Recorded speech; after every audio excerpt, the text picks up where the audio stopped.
ഒരുപാട് സന്തോഷമുണ്ട്. ഭാവനയും നീയും എനിക്ക് മരുമക്കളായി വന്നത് എന്റെ ഭാഗ്യം കൊണ്ടാണ്. നിങ്ങളെനിക്ക് മരുമക്കളല്ല, സ്വന്തം മക്കളാ.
ഇന്നു മുതൽ നിങ്ങൾക്കൊരു കഷ്ടതയുണ്ടാവാൻ ഞാൻ അനുവദിക്കില്ല. നിങ്ങളുടെ ഇഷ്ടമാണ് എന്റെയും ഇഷ്ടം. ഞാൻ നിങ്ങൾക്ക് അമ്മായിയല്ല, അമ്മയാ. നോക്ക് കാർത്തികേ, നിന്റെ അമ്മായി ആ രണ്ടെണ്ണത്തിന് തലേ കയറ്റി വെച്ച് നിന്നെ മാറ്റി നിർത്തുന്ന കണ്ടോ? അവര് മാത്രമാണ് ഈ വീട്ടിലെ മരുമോളെന്ന രീതിയിൽ നിന്റെ അമ്മായി സംസാരിക്കുന്ന കണ്ടോ? ഞാൻ കാണുന്നുണ്ട് ആന്റി. അമ്മയ്ക്ക് എന്നെ ഇഷ്ടമില്ലാത്ത കാര്യം എനിക്ക് മനസ്സിലായി. ഇനി നമ്മൾ എന്ത് ചെയ്യണമെന്നാ? എന്റെ മോം പറഞ്ഞത് ശരിയാണ്. ഇനി ഒരു നിമിഷം പോലും ഈ വീട്ടിൽ നിൽക്കാൻ പാടില്ല. അഖിലിനെയും കൊണ്ട് ഞാൻ എന്റെ മോമിന്റെ വീട്ടിലേക്ക് പോവാണ്. അഖില് വരില്ല എന്ന് പറഞ്ഞ? എന്റെ മോം പറഞ്ഞതുപോലെ ഡിവോഴ്സ് കൊടുക്കുമെന്ന് പറഞ്ഞ് പേടിപ്പിക്കും. അങ്ങനെയൊന്നും ചെയ്യല്ലേ. എന്തെങ്കിലുമൊക്കെ ചെയ്ത് കുടുംബജീവിതം നശിപ്പിക്കരുത്. അഖിൽ എന്റെ വാക്ക് കേട്ടില്ലെങ്കിൽ ഞാൻ എന്ത് ചെയ്യാനാ? കരഞ്ഞിട്ടായാലും സോപ്പിട്ടിട്ടായാലും നീ അവനെ സമ്മതിപ്പിക്കണം. വേണ്ടി വന്ന കാല് പിടിക്കണം. നീ ഇവിടുന്ന് അഖിലിനെയും കൂട്ടി മാറി താമസിച്ചോ? അഖിൽ വന്നുടനെ തന്നെ ഇത് പറയണം.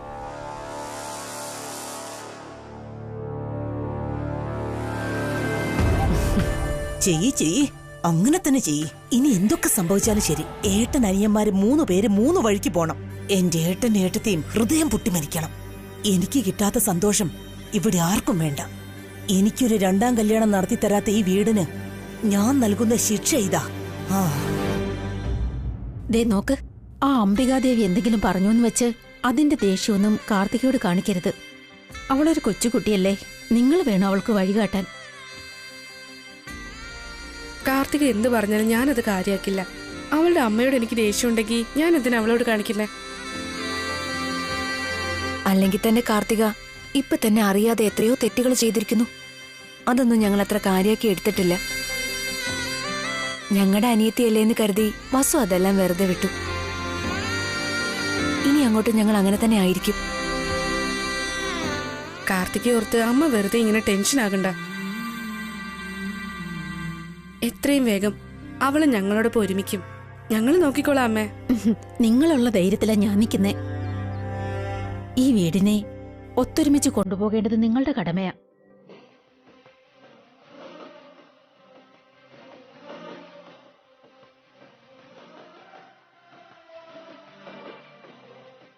ഈ കുടുംബം എപ്പോഴും സന്തോഷത്തോടെ ആയിരിക്കണം.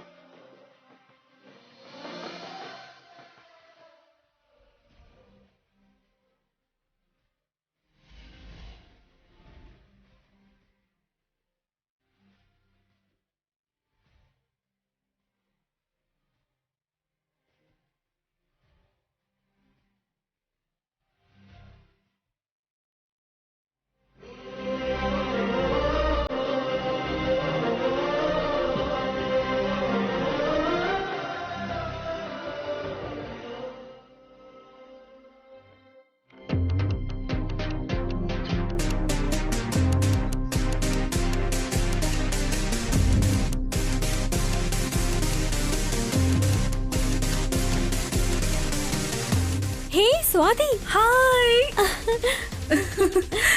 സുഖം തന്നെയല്ലേ? Hi hi. അമേരിക്കയിൽ നിന്ന് എപ്പോഴാ വന്നേ? മെനഞ്ഞാന്ന്. മെനഞ്ഞാന്ന് വന്നിട്ട് ഇന്നാണോ എന്നെ മീറ്റ് ചെയ്യാൻ വന്നേ? പോടി, ഞാൻ നിന്നോട് മിണ്ടുന്നില്ല. സോറി എടി, ഞാനും എന്റെ ഹബിയും അമ്മായിയുടെ വീട്ടിലൊന്ന് പോയതാ. ഓഹോ, നാട്ടിലേക്ക് വന്നുടനെ അമ്മയുടെ വീട്ടിൽ പോണോന്ന് റൂള് വല്ലതും ഉണ്ടോ?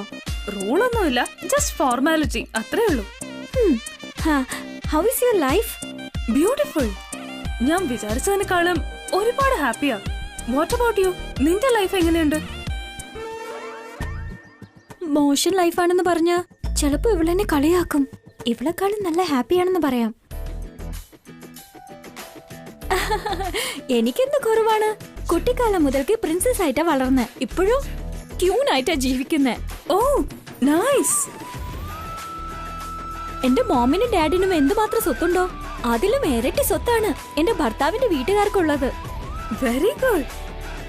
എന്റെ ഹസ്ബൻഡും ചേർത്ത് 3 ബ്രദേഴ്സ് ആണ്. അവര് ഈവന്റ്സാ ചെയ്യുന്നത്. സംസ്കൃതി ഈവന്റ്സ്, അത് ഞങ്ങളുടേതാ. ഈ സിറ്റിയിലെ നമ്പർ 1 ഈവന്റ്സ് കമ്പനിയാണ്. വാവ്. യുനോ, എന്റെ ഹസ്ബൻഡിന്റെ ബ്രദേഴ്സിനെക്കാളും എന്റെ ഹസ്ബൻഡ് അഖിലിനാണ് അപ്പർ ഹാൻഡ്. ഓ, ഓൾമോസ്റ്റ് സംസ്കൃതി ഇവന്റ്സിന്റെ ബിഗ് ബോസ് ആണ്. ഐ മീൻ സിഇഒ ആണ്. വാവ്. ഓർഡേഴ്സ് വാങ്ങുന്നതായാലും ഓർഡേഴ്സ് കൊടുക്കുന്നതായാലും ഓർഗനൈസ് ചെയ്യുന്നത്, ചെക്ക് പവർ, എവറിത്തിങ് അഖിലാണ് ഹാൻഡിൽ ചെയ്യുന്നത്. വീട്ടിൽ ആർക്ക് എന്ത് വേണമെങ്കിലും അത് അഖിലിനോടാ ചോദിക്കുന്നേ. Except me. അതെന്താന്ന് വെച്ചാ ഞാൻ ഒരു ആവശ്യം പറയാറില്ല. അഖിൽ സ്വയം അറിഞ്ഞ എല്ലാം വാങ്ങിത്തരും എനിക്ക്. വാവ്, നീ വളരെ ലക്കിയാണ്. Super.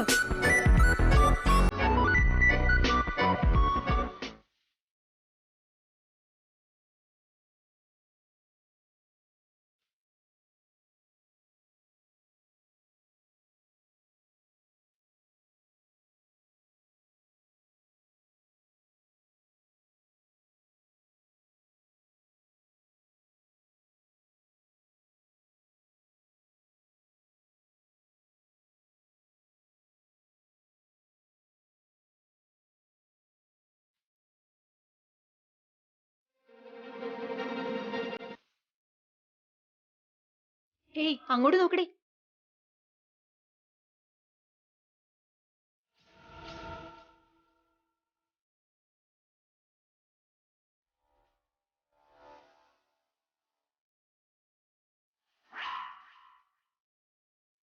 Who's that guy? Flower boy? വേറെ ആരാ? നമ്മുടെ കാർത്തികയുടെ ഹസ്ബൻഡ് അഖിൽ. What?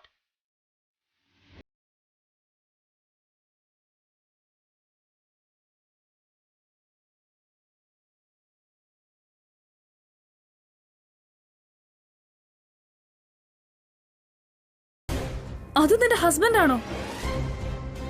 നിന്റെ ഹബി സിഇഒ ബിഗ് ബോസ് എന്നൊക്കെ പറഞ്ഞിട്ട് ലേബേഴ്സിനെ പോലെ സ്കൂട്ടിയില് ഫ്ലവേഴ്സ് ഒക്കെ കൊണ്ടുപോകുന്നു. കോട്ടും സൂട്ടും ഒക്കെ ഇട്ടിട്ട് AC കാറിൽ വിലസുന്നു പറഞ്ഞയാള് വെയിലൊക്കെ കൊണ്ട് കരിഞ്ഞ് റോഡിൽ ചുറ്റി നടക്കുകയാണല്ലോ. അപ്പോ നീ ഇതുവരെ പറഞ്ഞതൊക്കെ കള്ളമായിരുന്നല്ലേ? സംസ്കൃതി ഈവന്റ്സ് ഇവരുടേതാണ് സ്വാതി. പക്ഷേ ഇവളുടെ ഹസ്ബൻഡ് അവിടെ CEO ഒന്നും അല്ല. കാർത്തികയുടെ രണ്ടാനേട്ടൻ അഭിരാമാണ് സിഇഒ. വല്യേട്ടനാണ് MD. അഖിൽ ജസ്റ്റ് അതിലൊരു എംപ്ലോയി മാത്രമാണ്. അതുമല്ല, സാലറി ഇല്ലാത്ത എംപ്ലോയി.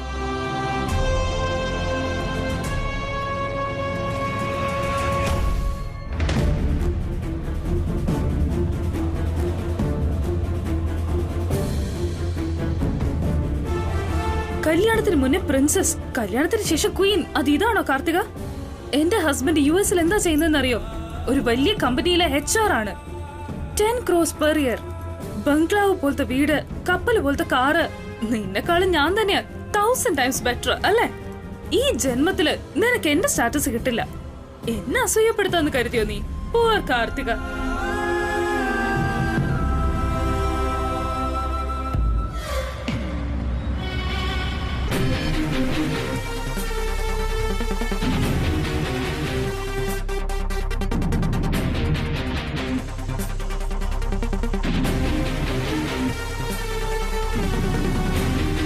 നമ്മളോട് പൊങ്ങച്ചം കാണിക്കാൻ നോക്കിയതാ സ്വാതി. നീ കാര്യം അറിയാതെ എന്തൊക്കെയോ പറഞ്ഞു, അവസാനം പിടിക്കപ്പെട്ടു. എന്നിട്ടിപ്പോ ബഫൂണിനെ പോലെ നിൽക്കുന്നു.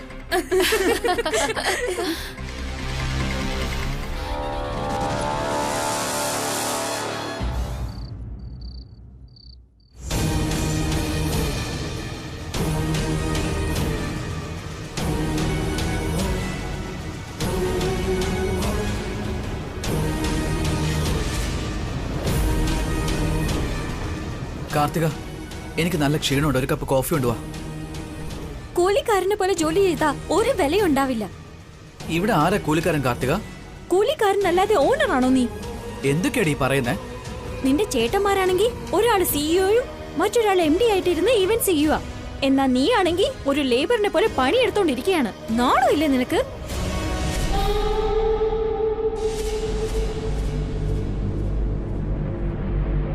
അത് നമ്മുടെ ഈവന്റാ. നമ്മുടെ ജോലി നമ്മൾ ചെയ്യുന്നതിൽ എന്താടി തെറ്റ്? അതേ ഈവന്റില് നിന്റെ ചേട്ടന്മാർ ചെയ്യുന്ന ജോലി തന്നെയാണോ നീയും ചെയ്യുന്നത്? ആരെന്തൊക്കെ ചെയ്താലും അത് നമ്മുടെ കുടുംബത്തിന് വേണ്ടിയല്ലേ. അതിലെന്താടി കുഴപ്പം? ഒരുപാട് വ്യത്യാസം ഉണ്ട് അഖിൽ. അവർ ഓണറിനെ പോലെയും നീ ആണെങ്കിൽ വർക്കറിനെ പോലെയാ ജോലി ചെയ്യുന്നേ. ഞാനിത് നേരിട്ട് കണ്ടതാ. എന്റെ ഫ്രണ്ട്സിന്റെ മുന്നിൽ ഞാൻ നാണം കെട്ടുപോയി. നിന്റെ ഹസ്ബൻഡ് എന്താ ലേബർ ആണോന്ന് ചോദിച്ച് എല്ലാവരും എന്നെ കളിയാക്കി. എനിക്ക് എത്ര ഇൻസൾട്ട് ആയെന്ന് അറിയോ? ഡിഗ്നിറ്റി ഓഫ് ലേബറിനെ പറ്റി അവർക്ക് എന്തറിയാം? എന്തായാലും നീ ഒരു ലേബർ ആവേണ്ട കാര്യമില്ലായിരുന്നു. നിന്റെ ഏട്ടന്മാർക്ക് മുന്നിൽ ചെലവിന് വേണ്ടി കൈ നീട്ടേണ്ട ആവശ്യമുണ്ടോ നിനക്ക്?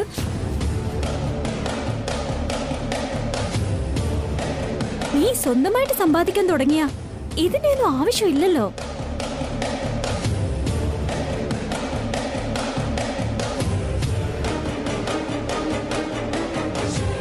ഇങ്ങോട്ട് നോക്ക്, ഞാൻ ഒരുപാട് തവണ പറഞ്ഞു, ഒന്നുകൂടി പറയാം. ഒറ്റയ്ക്ക് ജോലി എന്ന കാര്യം നടക്കില്ല. ഇതൊരു കൂട്ടുകുടുംബമാണ്. ചെയ്യുന്നത് കൂട്ടു ബിസിനസ്സും. വീട്ടിൽ എങ്ങനെയാണ് ഒരുമിച്ചിരിക്കുന്നത് അതുപോലെ തന്നെ ബിസിനസ് ഒരുമിച്ച് കൊണ്ടുപോകും. അങ്ങനെ ചെയ്താ നിനക്കൊരു സ്ഥാനം ഉണ്ടാകില്ല അഖിൽ. സ്വന്തമായി കാശും ഉണ്ടാവില്ല. എല്ലാത്തിനും നിന്റെ ഏട്ടന്മാരുടെ മുന്നിൽ കൈ നീട്ടേണ്ടി വരും.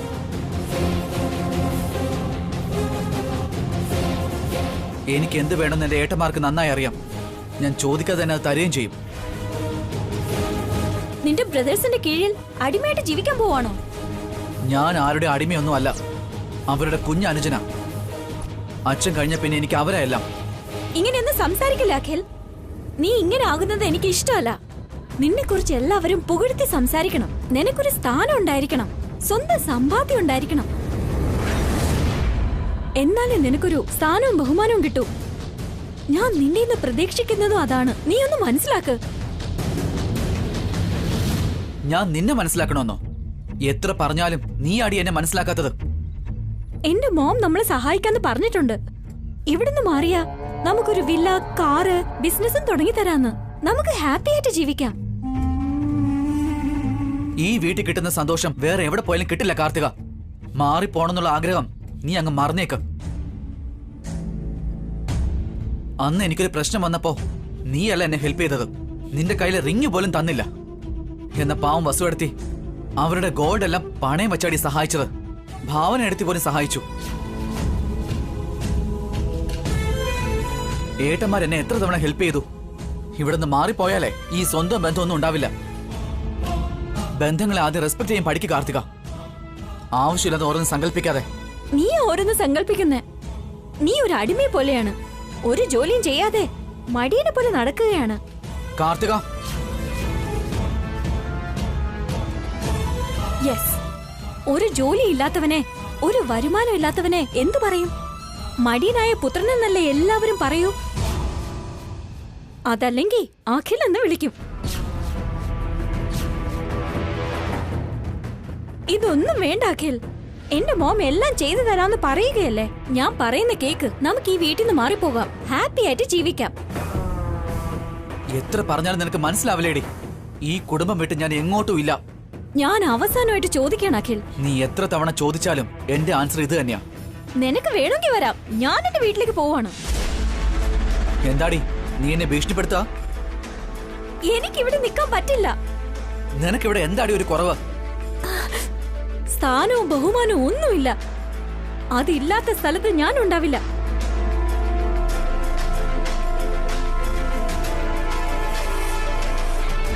നിനക്ക് പറ്റില്ല എന്നുണ്ടെങ്കിൽ ഇവിടുന്ന് പോവാം.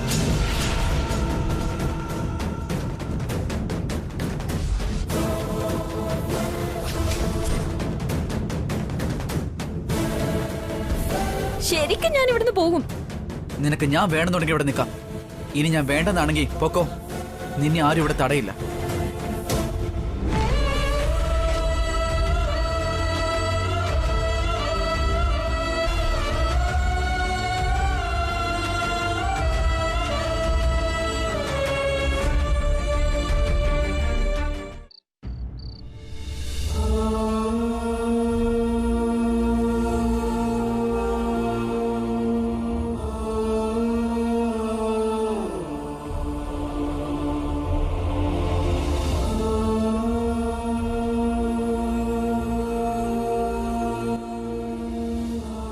എടോ വസുന്ധരെ, താൻ ഇവിടെ ഇരിക്കുകയാണോ?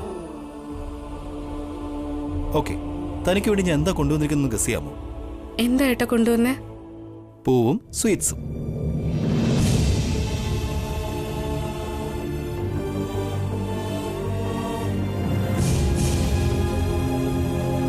അല്ല വസുവിന് എന്തു പറ്റി? സർപ്രൈസ് ആയിട്ട് പൂവും സ്വീറ്റ്സും ഒക്കെ വാങ്ങിക്കൊണ്ട് വന്നിട്ട് ഒന്നും മൈൻഡ് പോലും ചെയ്യുന്നില്ലല്ലോ. Vasundhara, is everything okay? എല്ലാം ഓക്കെയാണ് ഏട്ടാ. താനെന്തോ ഭയങ്കരമായ ചിന്തയിലാണല്ലോ. സത്യം പറ, താൻ എന്തിനെ കുറിച്ച് ആലോചിക്കുന്നത്? അത് ഏട്ടനോട് പറയണോ വേണ്ടയോന്ന് സാരല്ല, പറഞ്ഞോളൂ. ഭാസ്കരേട്ടന് സ്വന്തമായിട്ട് ഈവൻ ചെയ്യാനുള്ള ഒരു അവസരം ഏട്ടൻ കൊടുത്തു. അതേപോലെ അഖിലിനും കൂടി ഒരു അവസരം കൊടുത്തൂടെ? അങ്ങനെ ചെയ്യണമെന്ന് അഖിൽ ചോദിച്ചോ? ഇല്ല, ഞാൻ ഏട്ടനോട് ചോദിച്ചതാ. പിന്നെ തനിക്കെന്താ അങ്ങനെ തോന്നിയേ? കാർത്തിക വല്ലതും പറഞ്ഞോ? എന്റെ അനിയന് വേണ്ടി എനിക്കിത് ചോദിക്കാൻ പാടില്ലേ? അഖിലും സ്വന്തമായിട്ടൊരു ഈവന്റ് ചെയ്യുന്നത് കാണാൻ ആഗ്രഹമുണ്ട് എനിക്ക്. അതിനി ഒരുപാട് സമയമുണ്ട്. അഖിലിന് നല്ല വിദ്യാഭ്യാസമൊക്കെ ഉണ്ടല്ലോ. മാത്രമല്ല ഏട്ടനും ഭാസ്കരേട്ടനോടൊപ്പം ഒരുപാട് ഇവന്റ്സ് ജോലികളൊക്കെ ചെയ്ത് അവന് എക്സ്പീരിയൻസ് ഉള്ളതല്ലേ. ഇനിയും എന്തിനാ താമസിപ്പിക്കുന്നത്? അവൻ ഇനി അതിനുള്ള പ്രാപ്തിയായിട്ടില്ല. അവൻ ഒരുപാട് പ്രിപ്പയർ ആവാനുണ്ട്. അപ്പോ അഖിലിന് താല്പര്യമില്ലെന്നാണോ? ഉണ്ട്, പക്ഷേ ഇത്രയും നാള് പേടി കാരണം ഏട്ടന് സ്വന്തമായി ഈവൻ ചെയ്യാൻ കഴിഞ്ഞില്ല. എന്നാൽ താൻ മോട്ടിവേറ്റ് ചെയ്തപ്പോൾ ധൈര്യമായിട്ട് ചെയ്യാൻ തുടങ്ങി. എക്സ്പീരിയൻസ് ഉണ്ടായിരുന്നുകൊണ്ട് ഏട്ടനെ കൊണ്ട് ഈവന്റ് ചെയ്യാൻ കഴിഞ്ഞു. എന്നാൽ അഖിൽ അങ്ങനെയല്ല. ശരിയായിട്ട് ഡീൽ ചെയ്തില്ല എന്നുണ്ടെങ്കിൽ ഈവന്റ് ഫ്ലോപ്പായി പോവും. പിന്നെ അവൻ ഡിസപ്പോയിന്റ് ആവുകയും ചെയ്യും. അവൻ്റെ ഇപ്പോഴത്തെ പ്രായത്തിൽ ഒരു തവണ ഫെയിലായാൽ ശ്രദ്ധിച്ച് ഹാൻഡിൽ ചെയ്തില്ല എന്നുണ്ടെങ്കിൽ അടുത്ത ഈവന്റ് ചെയ്യാൻ അവൻ ഇതിനേക്കാളും ഭയപ്പെടും. സോ കുറച്ച് നാളും കൂടെ വെയിറ്റ് ചെയ്യുന്നതാണ് ബെറ്റർ. അഖിലിന് ഇനിയും വർക്കിന്റെ മേലൊരു കമാൻഡിങ് പവർ വരണം. സബോർഡിനേറ്റ്സിനോട് കോഓർഡിനേഷൻ അവൻ ഡെവലപ്പ് ചെയ്യണം. സ്പോർട്ടിൽ എന്തെങ്കിലും പ്രശ്നം വന്നാൽ അതിനെ ഫേസ് ചെയ്യാൻ അറിയണം, എന്നിട്ട് ഇംപ്ലിമെന്റ് ചെയ്യണം. പ്രധാനമായി ഗസ്റ്റിനും ഹോസ്റ്റിനും നല്ലൊരു കംഫർട്ടബിലിറ്റി കൊടുക്കണം. ഇതൊക്കെ മനസ്സിലാക്കി വരാൻ അവൻ ഇനി സമയമെടുക്കും. നമ്മളിപ്പോൾ എടുത്തു ചാടിയാൽ ഈവന്റ് സ്പോയിലാവുന്ന മാത്രമല്ല, അഖിലിന്റെ ഫ്യൂച്ചറും കരിയറും സ്പോയിലാവും. സോറി ഏട്ടാ, ഇതൊന്നും മനസ്സിലാക്കാതെയാ ഞാൻ ആവശ്യമില്ലാതെ ചോദിച്ചത്. സോറിയൊക്കെ എന്തിനാണോ? അനിയനോട് ഇത്രയും കെയറിങ് കാണിക്കുന്നത് ഒരു നല്ല കാര്യമല്ലേ? ഏട്ടത്തെയും തന്നെ പോലെ എനിക്കും അഖിലിനും എന്ത് ആവശ്യമുണ്ടെങ്കിലും ഡയറക്റ്റായിട്ട് അച്ഛനോട് അധികം കാര്യം പറയും. അവരെന്റെ കുട്ടികളാണോ അതോ നിന്റെ കുട്ടികളാണോ ഭാവനയെന്ന് എൻ്റെ അമ്മ ഇടയ്ക്കിടയ്ക്ക് പറഞ്ഞു കളിയാക്കും. എൻ്റെ ഏട്ടത്തെ ഞങ്ങൾ എപ്പോഴും സപ്പോർട്ട് ചെയ്യാറുണ്ട്. തനിക്കൊരു കാര്യം അറിയോ? ഏട്ടത്തി ഫസ്റ്റ് ടൈം ഡെലിവറിക്ക് വേണ്ടി വീട്ടിലേക്ക് പോയപ്പോൾ ഞാനും അഖിലും ഞങ്ങളുടെ ബാഗ് കൂടെ പാക്ക് ചെയ്ത് വെച്ചു. ഏട്ടത്തിയുടെ കൂടെ ഞങ്ങളും പോണെന്ന് പറഞ്ഞു. ഏട്ടത്തി എന്ന് പറഞ്ഞാൽ അങ്ങനെ ആയിരിക്കണം. ഇപ്പൊ താനും അതുപോലെ തന്നെ. Thank you. സോ വസുന്ധര, അഖിലിനെ കുറിച്ച് താൻ പേടിക്കേ വേണ്ട. അവന്റെ കാര്യം ഞാൻ നോക്കിക്കോളാം. ഓക്കെ? ഓക്കെ.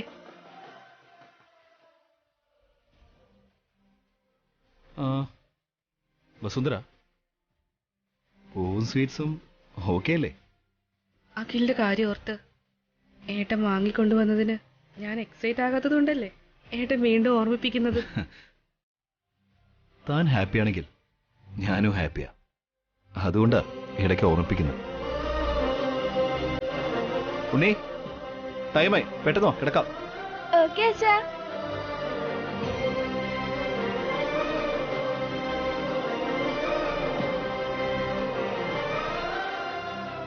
ഭാവനെ, ഭാസ്കർ, അഭി, വസു, അഖിൽ, കാർത്തിക, എല്ലാരും ഇങ്ങോട്ട് വന്നേ. ഞാൻ വരണ്ടേ എടുത്തി? നീയും വേണമല്ലോ. ഏട്ടത്തി എന്റെ പേരെടുത്ത് വിളിച്ചില്ല, അതുകൊണ്ടാ. അതെന്താന്ന് വെച്ചാ ഇത് ദമ്പതികളുമായി ബന്ധപ്പെട്ട കാര്യമാണ് ഏട്ടത്തി. ജോഡികളോ? അപ്പൊ എനിക്ക് ഭർത്താവില്ലെന്ന് ഉറപ്പായി. രണ്ടാമതൊരു കല്യാണം നടത്തിയിരുന്നെങ്കിൽ ഉണ്ടാവുമായിരുന്നു. ഇനി ഒരു കല്യാണത്തിന് എനിക്ക് താല്പര്യം ഉണ്ടായിരുന്നു. നിങ്ങൾ നടത്തി തന്നില്ലല്ലോ, സാഡിസ്റ്റുകൾ.